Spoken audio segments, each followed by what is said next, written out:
Hi everyone, this is John. Welcome back to another episode of our weekly show, The Subcontinent.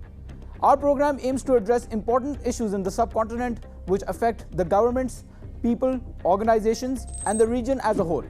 We will try to explain the issues, break down controversies surrounding them, and try to have some external perspectives from experts and people. In this edition of The Subcontinent, we shall focus on Pakistan-Saudi diplomatic feud. Also, we will take a look on occupied Palestine and Pakistan policy. The history of ties between Pakistan and Saudi Arabia is long and complicated. It is complex because of Pakistan's close relationship with Iran and Saudi Arabia's close relationship with India. Any move by the players of this continental chess will send ripples all across the world. Recently, the relations between Riyadh and its so-called closest Muslim ally seem somehow sour and sore. Pakistan is increasingly growing frustrated of Saudi Arabia not supporting the Kashmiri cause and blackmailing Pakistan time and time again. Pakistan has been trying for long to garner some kind of international support for Islamabad's interests in the disputed Kashmir region, especially following New Delhi's move to strip Indian-administered Kashmir of its special semi-autonomous status a year ago. Pakistan repeatedly asked Saudi Arabia to call upon a council of foreign ministers of members of the Organization of Islamic Cooperation (OIC), a bloc of 57 Muslim-majority countries, to discuss Kashmir. Saudi Arabia kept ignoring and tacitly denying the request and thus frustrating Pakistan even more.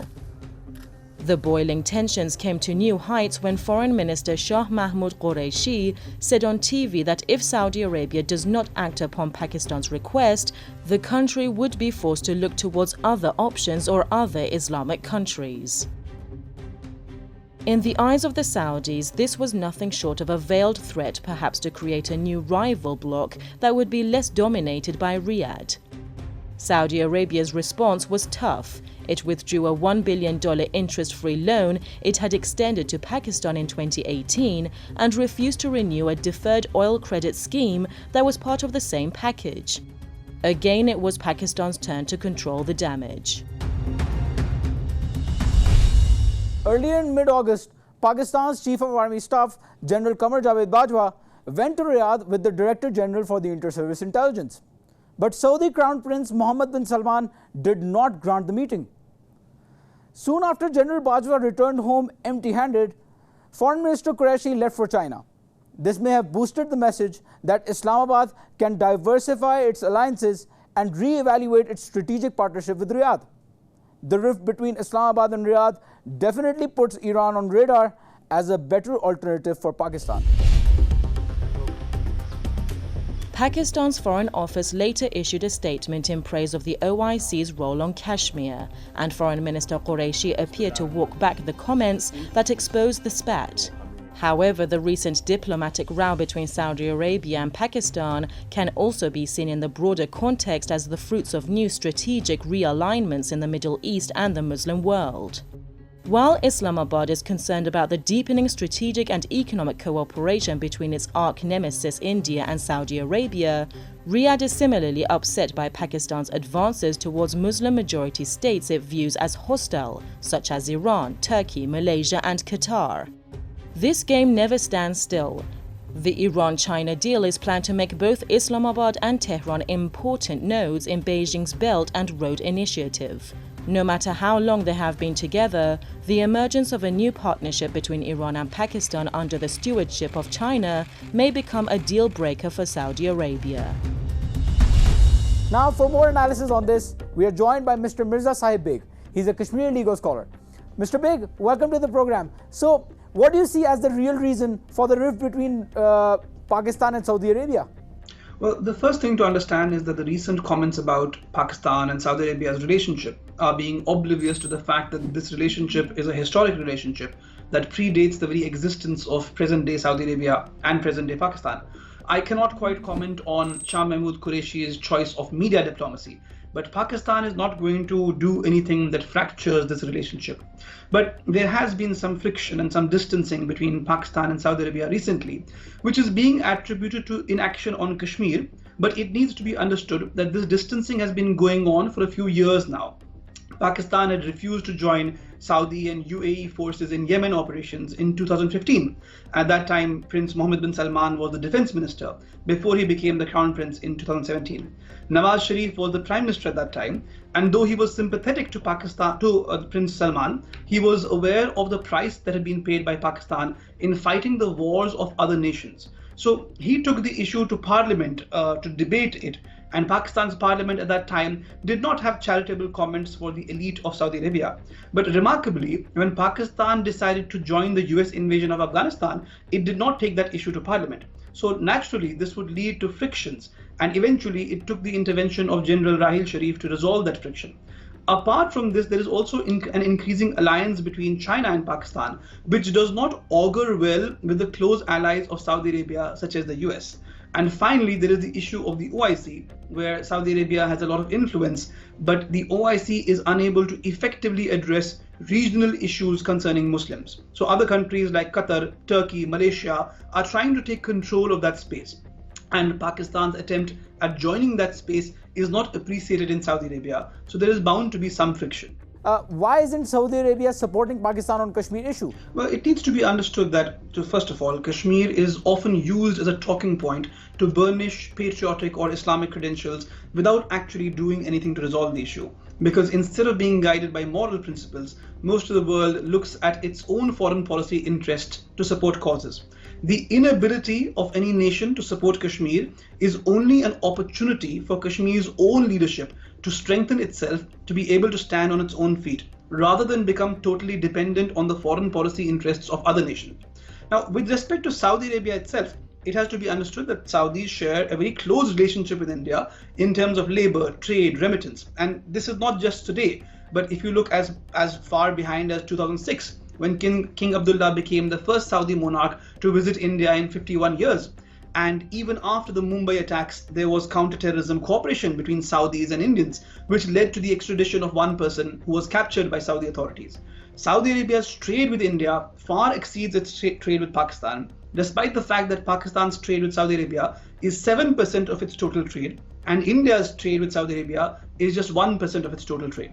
India is one of the largest buyers of oil from Saudi Arabia, and Saudi Aramco is right now working on a deal to buy a $15 billion stake in Reliance Industries. So Saudi Arabia's public investment fund, which is one of the world's largest sovereign wealth funds, has announced that it will invest $1.5 billion in Reliance's data networks. And Saudi's Crown Prince Mohammed bin Salman is the chair of that sovereign wealth fund. So he is aligning his kingdom's interests, and he is diversifying the country's economy in line with his Vision 2030 goals. And all of this shows that in their foreign policy interest, India will be a determining factor for any decision they make in this regard. And finally, it also needs to be understood that Saudi Arabia itself is in a tough economic spot right now with the Yemen war and other domestic issues. They've also imposed a VAT tax on their own people. And these domestic issues within Saudi Arabia will lead to a readjustment in their economic interests. Mr. Beg, our team has collected some global media coverages in this regard, and I would like you to see that before we move on to the question of the session. Please stay with us. Saudi and Pakistan typically share strong ties, and in 2018, Saudi Arabia loaned $3 billion to Pakistan as well as oil credit worth $3.2 billion to assist with the balance of payments crisis. However, Riyadh is irked by criticism from Pakistan that Saudi Arabia has been lukewarm on the Kashmir's territorial dispute. During MBS's February 2019 tour of South Asia, the Saudi Crown Prince not only made the unprecedented move of visiting India directly after Pakistan, but also promised to make larger investments in India than he did in Pakistan. After signing a memorandum of understanding valued at about $20 billion to help prop up Pakistan's economy, MBS said in New Delhi that he expects Riyadh's investments in India to exceed $100 billion in the coming 2 years. The differences between the two countries emerged after Saudi Arabia sided with India in recent tensions over Kashmir. But this is not the only irritant in Saudi-Pakistan relations. In fact, what has raised eyebrows in Riyadh is Pakistan's tilt towards Turkey and Malaysia, which strongly support Pakistan's stand on Kashmir, while condemning India's treatment of the Kashmiri people. Thank you, Mr. Beg, for staying with us, and welcome back to the audience as well. So, Mr. Beg, how do you think Iran can act as an alternative for Pakistan in this situation? Well, I would not say that Pakistan must look for an alternative, because the interest of Pakistan lies in assimilating relationships that it has cultivated over the years and not leaving one relationship for the other. So it is not a question of breaking ties with Saudi Arabia and looking for alternatives. But with respect to Iran specifically, Pakistan shares a massive border with Iran, and these two countries have to maintain good relations. If sanity prevails in Washington, then the Iran-Pakistan pipeline may also become a reality, which can resolve many more issues for Pakistan and even for India. All right, thank you for being with us, Mr. Beg. Thank you for having me. Now, viewers, let's see how people on social media see this situation, and then we can continue with the rest of the segment. RT Tiku Singh believes that after the Pakistan's Chief of Army Staff's visit to Saudi Arabia, Pakistan is trying to collude with the bin Salman's rival members of the Saudi royal family. CJ Werleman also mentions that the Saudis and the OIC did not condemn India over Kashmir because of their economic interests in India.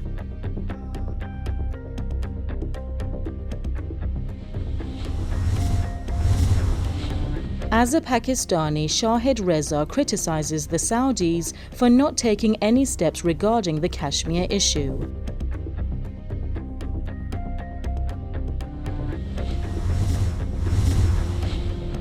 At last, this tweet quoted Imran Khan as saying that although Saudi Arabia and Pakistan will remain friends, they and the Organization of Islamic Cooperation are expected to play a greater role in Kashmir.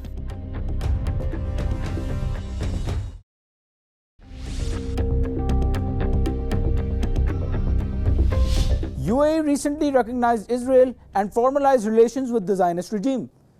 Pakistan has condemned the move and issued a statement saying that Islamabad stands by a two-state solution, international law, and the United Nations. Now, what does that actually mean? Pakistani Prime Minister Imran Khan says his country will not recognize Israel until the Palestine issue is resolved in the framework of the so-called two-state solution.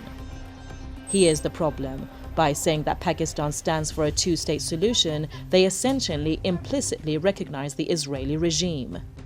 हमारा तो मौक़िफ़ बड़ा clear है और हमारा मौक़िफ़ कायद-ए-आज़म मोहम्मद अली जिन्ना ने 1947 में clear कर दिया था, 1948 में, कि हम इसराइल को कभी तस्लीम नहीं कर सकते जब तक फ़लस्तीनों को उनका हक़ नहीं मिलता, उनको एक जस्ट सेटलमेंट नहीं होती, जो टू नेशन थियोरी थी पैलेस्टीनियन की, कि उनको पूरा एक उनकी स्टेट मिले जो कि पैलेस्टीनियन फ़ैसला करें, ठीक है। जब तक वो नहीं होता, अगर हम वो तस्लीम कर लेते हैं तो हमें फिर कश्मीर का भी, हमें एग्जैक्टली सिचुएशन कश्मीर का है तो हमें वो भी गिव अप करना जाना चाहिए। तो इसलिए पाकिस्तान नहीं तस्लीम कर सकता इजराइल को।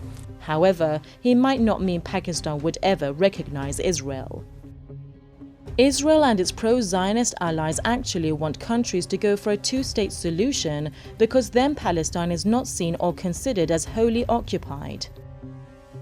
India shares close defense and trade relations with Israel. India is the largest buyer of Israeli military equipment, and Israel is the second largest arms supplier to India after Russia. Moreover, Saudi Arabia has a good relationship with India.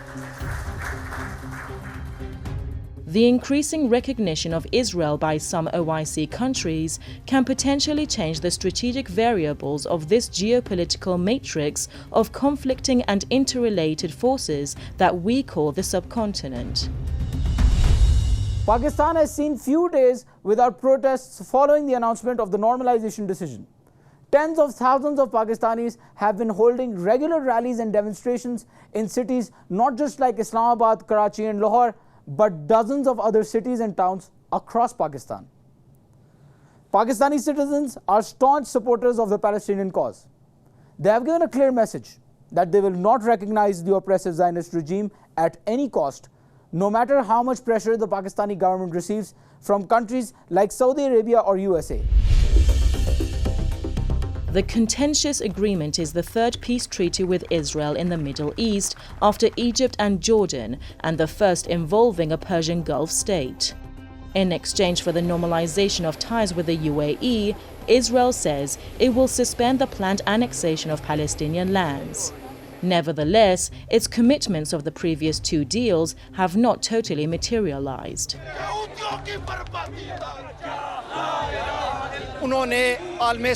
The UAE has stabbed in the back of Muslim world, and especially Palestinians who have been suffering from atrocities at the hands of Israel army for last over 70 years. Therefore, I demand Muslim countries to convene the session of OIC and compel the UAE to revoke its controversial decision.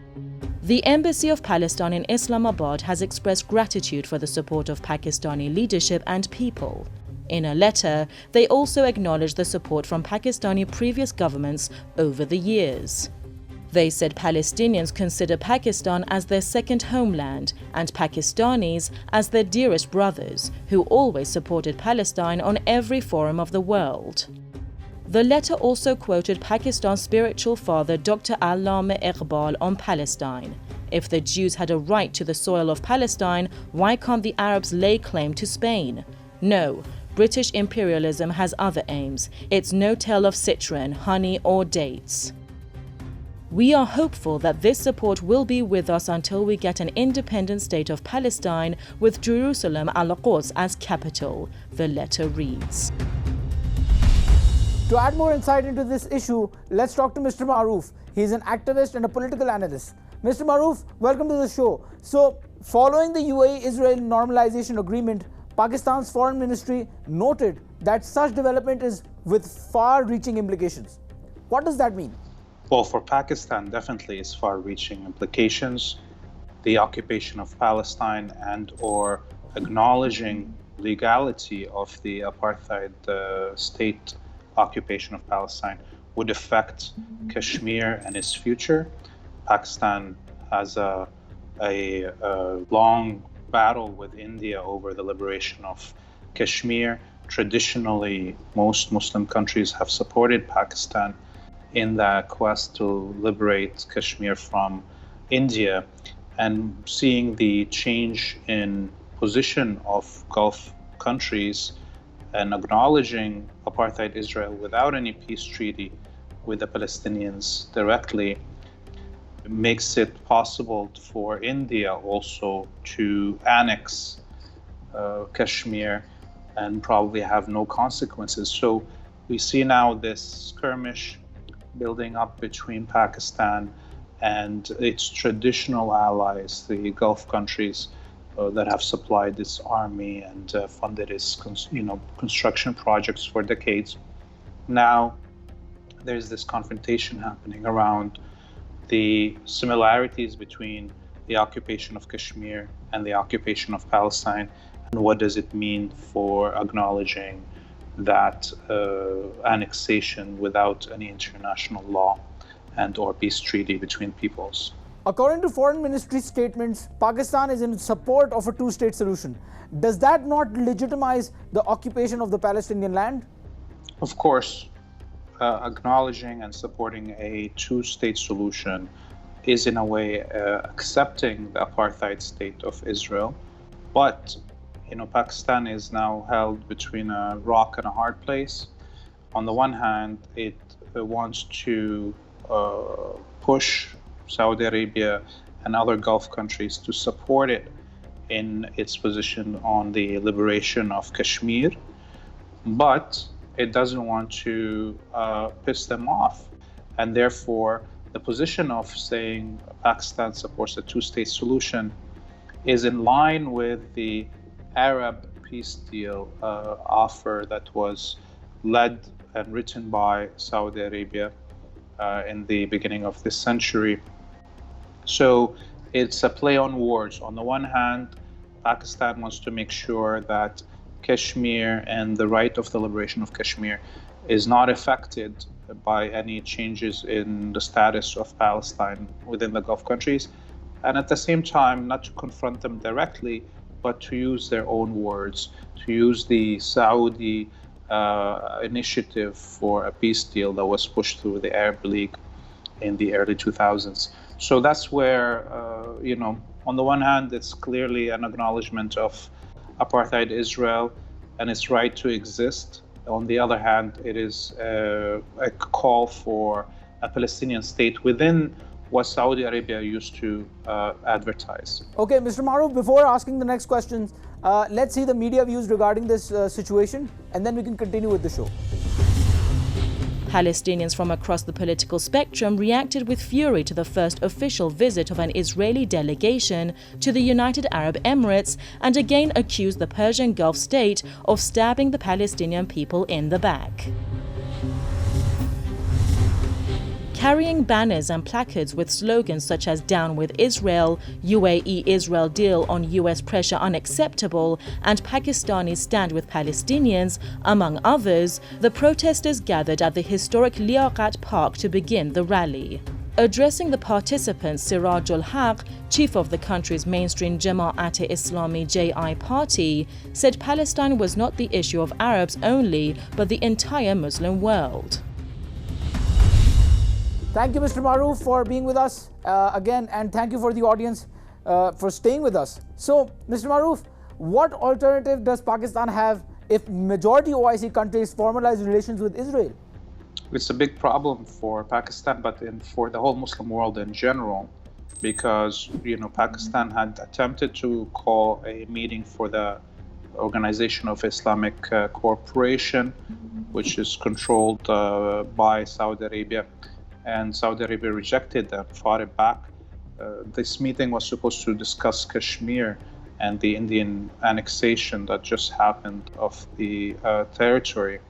So right now, there is, just like happened with the Arab League at the end of the occupation of Iraq and the destruction of Syria and Libya, where really the Arab League fell apart under the guidance of Saudi Arabia, fell under control of Saudi Arabia 100%, and guided that away from the interests of the Arab people.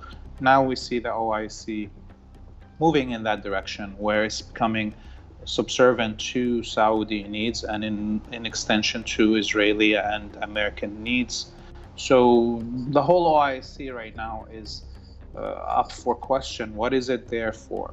And can actually Muslim countries acknowledge the theft and accept it of Muslim land and Arab land in Palestine, and which will have huge effects on Pakistan? So we have a moment right now that maybe Pakistan needs to start looking elsewhere for its support, and most logically it should extend its hand to Iran and China. Thank you, Mr. Maroof, for being with us on our show. It was nice having you here. Thank you for having me. Viewers, let's see how people have reacted on social media and cyberspace regarding the situation, and then we can conclude the show. At first, let's just take a look at some recent tragic photos of Gaza. However, such tragedies have become commonplace for the Palestinians.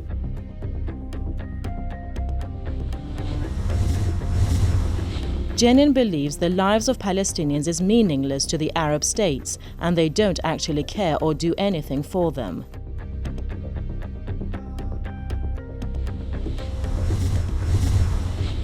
This tweet by Imran Khan, which has gone viral these days, actually reflects the Pakistani government's stance on the Palestinians. And this user likens Israel to a virus more dangerous than the coronavirus, and he believes Palestine will get rid of this virus.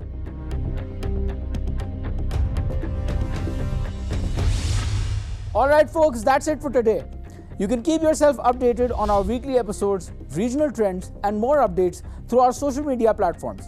Our team works really hard to make sure that you enjoy the show, so please let us know if you have any comments or feedback.